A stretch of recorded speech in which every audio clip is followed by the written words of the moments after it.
Bonsoir à tous, on va parler d'Europe avec notre invité aujourd'hui. Il est le fondateur et le président d'honneur d'un think tank européen qui s'appelle Europa Nova. C'est un spécialiste de la communication. Il a travaillé à l'intérieur des institutions européennes pendant de longues années. Il a ensuite rejoint l'Union européenne de radiodiffusion. Il est aujourd'hui éditorialiste et enseignant. Il publie ces jours-ci un petit recueil en forme d'appel. Ça s'appelle Une fierté européenne, sous-titre Manifeste pour une civilisation d'avenir. Rien que ça, c'est ambitieux. On va en parler avec lui. Nous recevons Guillaume Clossat. Bonjour Guillaume Clossat, merci d'être avec nous. Donc d'abord pour vous situer, vous êtes français, vous partagez entre Paris, Genève et Bruxelles. Vous êtes aussi conseiller en communication aujourd'hui. Européen convaincu depuis toujours, j'imagine ? Européen. Et alors j'étais très touché par les images que je viens de voir parce que mes deux parents sont astrophysiciens. Ah. Et donc c'est le monde dans lequel j'ai été éduqué. Et ce qui est important, c'est que comprendre l'infiniment grand, ça aide aussi à comprendre l'infiniment petit. Et avoir cette vision de l'espace, ça nous permet aussi de nous inscrire nous-mêmes dans une histoire qui est une histoire qui a une antériorité et qui a aussi un avenir. Et c'est un peu cette méthode que j'ai essayé de mettre dans ce livre. Donc la convergence des événements est toujours fructueuse. Alors, on espère qu'on n'a pas dit trop de bêtises sur l'observation du ciel. Fierté européenne et manifeste pour une civilisation. Je voudrais d'abord vous interroger là-dessus et m'arrêter sur ces termes-là, notamment le terme de civilisation. C'est bien de ça dont il s'agit, une civilisation ? C'est bien de ça dont il s'agit. Et le terme civilisation est un terme qui a été tabou depuis l'après-guerre et l'après-période coloniale, parce que les Européens qui avaient porté cette civilisation fondée sur le progrès et l'utilisation à l'infini des ressources, et ce qui se voulait pacificatrice avec une vision mondiale, ont considéré après-guerre qu'ils avaient failli. Ouais. Et que la civilisation européenne avait failli. Et donc on a réinventé quelque chose après-guerre sans oser utiliser le terme. Et finalement, c'est Zelensky, au Parlement européen il y a quelques semaines, début mars, le président ukrainien qui a dit « Mais attendez, vous, Européens, êtes porteurs d'une civilisation nouvelle qui nous permet de nous réinscrire dans un avenir positif, tous collectivement. Et nous, Ukrainiens, nous sommes les gardiens des frontières de cette civilisation. » Ce terme, il fait peur. Vous avez fait référence à la colonisation, on pourrait faire référence aussi au national-socialisme, à tout ce qui a une portée messianique et à la volonté d'exporter. Ça veut dire qu'on a un modèle européen qui doit s'appliquer non seulement à l'Europe, mais dont on peut estimer qu'il doit aussi servir aux autres. Nous devons d'abord être exemplaires, et il s'applique très bien à nous-mêmes. Et au lendemain de la guerre, il y a eu beaucoup de penseurs, beaucoup d'intellectuels, mais des gens aussi des médias, du droit, des sciences, qui ont dit qu'il faut qu'on refonde notre modèle et qu'on réinvente l'avenir et qu'on repense complètement notre civilisation. Mais c'est pour nous-mêmes ou c'est pour les autres, Guillaume ? Mais c'est d'abord pour nous-mêmes, parce qu'on ne peut pas vouloir prétendre donner quelque chose aux autres si on ne se l'applique pas à nous-mêmes, et on ne peut plus être dans cette logique qui est un peu celle encore des États-Unis, celle de la Chine très clairement et celle de la Russie encore plus, qui est de vouloir projeter un modèle qui n'est pas applicable dans le reste du monde. Alors, on est dans une période qui a été un petit peu chahutée pour les Européens. On a eu le Brexit, on a eu le Covid-19, on a l'Ukraine, on a le climat en toile de fond. Toutes ces crises, ce que vous écrivez, c'est qu'elles sont plutôt bénéfique et plutôt un révélateur encourageant de la capacité de l'Union européenne à réagir. Écoutez, moi ce que je vois, c'est que la Russie a eu une grande crise. L'Union soviétique, à la fin des années 80, elle s'est effondrée comme un château de cartes. Et depuis que je m'intéresse au sujet européen, ou au moins depuis le début de ce millénaire, on a eu 10 grandes crises et 3 extraordinairement puissantes ces dernières années, et on y a tous survécu. On voit comment aux États-Unis, avec une grande crise, aujourd'hui la société américaine est fragmentée, beaucoup plus que la société européenne. Donc on peut se dire, il y a quelque chose en Europe qui est très puissant, qui nous rassemble, et beaucoup plus que ce que les médias, les intellectuels, nous-mêmes avions pensé. Quand vous parlez d'Europe, c'est l'Union européenne, l'Union des 27 ou c'est plus large ?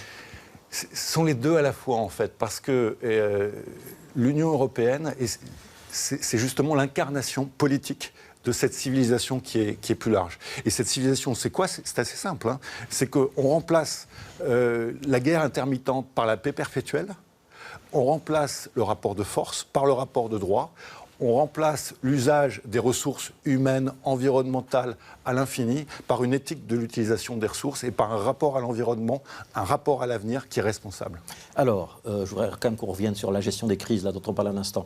Est-ce que ça veut dire que finalement, dans l'improvisation, les institutions européennes se sont révélées ? Elles ont été plutôt à la hauteur ? Vous avez mentionné que j'étais au cœur des institutions, j'étais notamment au cœur de ce qui est devenu le traité de Lisbonne, et ce traité est très souple. Il a permis de s'adapter.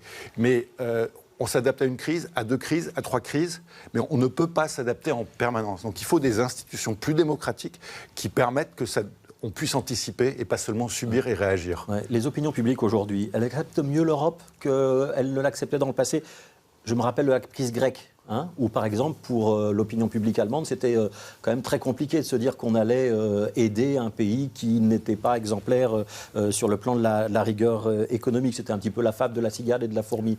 Aujourd'hui, on a moins de difficultés à se dire on va aider les Ukrainiens. Je crois qu'il y a eu un changement avec le Brexit considérable. C'est-à-dire qu'à partir du moment où les Européens ont compris que le projet européen, l'Union européenne, pouvait mourir, eh bien, il y a eu un retournement des opinions publiques qui a commencé dans les semaines avant le vote britannique de 2016 et qui a fait que depuis, les opinions publiques européennes, à l'exception de quelques pays, la France, la Grèce, un peu la Finlande, n'ont jamais eu un niveau de fierté européenne aussi élevé depuis au moins les 20 dernières années. Et ça, c'est nouveau. Et alors, ce qu'on constate aussi, quand on regarde les études, c'est que il y a une vraie société européenne, une grande société européenne qui va de Vilnius à Lisbonne, avec des gens qui partagent de plus en plus les mêmes valeurs, les mêmes préoccupations par rapport à l'avenir, une envie d'un développement durable, d'une démocratie beaucoup plus participative. C'est valable aussi pour les opinions publiques polonaises ou hongroises mais bien sûr pour l'opinion publique polonaise. On n'a pas beaucoup de valeurs en commun avec Viktor Orban. Mais distinguons les dirigeants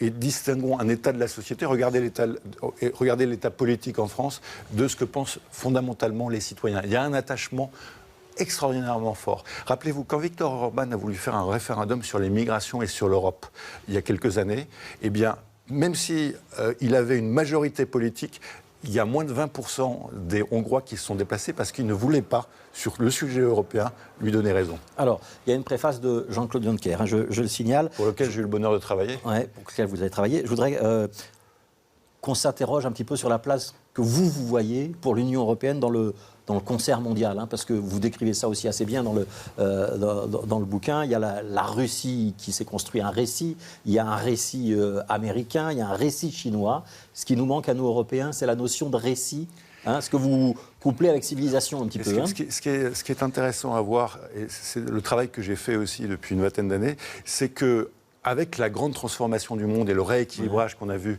en gros, de l'Occident vers l'Asie, il y a une perte globale de repères. Et partout dans le monde, les grandes puissances ont eu besoin de développer un récit puissant, plutôt expansionniste, pour assurer la cohésion de leur population et pour assurer leur influence dans le monde. Les Européens ne l'ont pas fait, alors qu'on a tous les éléments de ce récit. Et ce récit, il faut le bâtir ensemble, et ça ne peut pas se limiter au projet européen franco-allemand et technocratique d'après-guerre. Mais ça veut dire que ce projet, ce récit, cette vision du monde à long terme, parce que c'est de ça dont il s'agit, c'est aussi de la capacité de se projeter, de se dire on a une histoire, mais on a aussi un futur, il va être différent de celui des Américains, on appartient au même monde occidental. Il est profondément différent, parce qu'on a un rapport à la guerre qui est différent, on a un rapport au droit qui est différent. Vous voyez bien que les Américains essaient d'imposer leurs droits partout, alors que nous, on essaie de construire ensemble un droit commun. Et le droit, c'est fondamental dans une dynamique civilisationnelle. Vous écrivez d'ailleurs, un des marqueurs européens, c'est d'avoir renoncé à la peine de mort, par exemple. Alors, ça aussi, c'est fondamental. Et pourquoi on a renoncé à la peine de mort ? Parce qu'on sait que l'État ne peut pas être tout puissant, parce que la toute-puissance de l'État, ça a amené à la Shoah, ça a amené à 2 guerres mondiales. Mais un autre marqueur européen qui est moins partagé par les Américains, c'est l'égalité homme-femme. Dès les premiers traités, l'égalité homme-femme devient un marqueur. On est la seule unité politique où, parmi les 4 principaux dirigeants, il y a 3 femmes de l'Union européenne, la présidente de la Commission, la présidente du Parlement et la présidente de la Banque centrale. Pour que ce récit existe et pour que le souffle européen qui vous habite soit partagé, il va falloir quand même reconnecter les opinions publiques aux élites, et en particulier aux élites européennes. Il y a quand même parfois de la distance. Comment on peut faire ? Écoutez, il y a eu un exercice pour lequel je me suis battu dès 2016, qui est cette conférence sur l'avenir de l'Europe, avec l'idée qu'en associant des citoyens tirés au sort, eh bien, on développait une vraie citoyenneté européenne. Il y a eu cet exercice qui a réuni 1000 citoyens pendant un an, et tous ceux qui ont participé ont développé une vision commune du projet européen, mais aussi un sentiment d'une éducation civique européenne partagée. Ça, c'est très important. Mais ce qui est aussi très important, c'est qu'on voit converger, quand on demande aux citoyens de penser non pas dans un silo national, mais de se penser en tant qu'Européens, on voit converger la demande d'une création d'une vraie démocratie européenne. Et pourtant, l'Europe, dans nos télévisions, dans nos journaux, ça ne prend pas beaucoup de place. En Belgique, plus qu'en France. Mais ça prend quand même pas beaucoup de place. Mais la vérité, c'est qu'aujourd'hui, tous les sujets sont infusés de dimension européenne et qu'il faut être capable de mettre en perspective ces sujets. Et tout à l'heure, vous avez montré ce reportage sur cette découverte, mais il faut aussi le réinscrire dans une histoire européenne. Et l'ESA y a participé. Et exactement, l'ESA y a participé. Mais c'est aussi une histoire de la pensée européenne profonde, parce qu'à partir du moment où on a découvert l'infiniment grand, on a eu un rapport à Dieu qui nous a permis de développer la laïcité. Merci Guillaume Clossat, ça s'appelle Fierté européenne et c'est donc aux éditions Télé.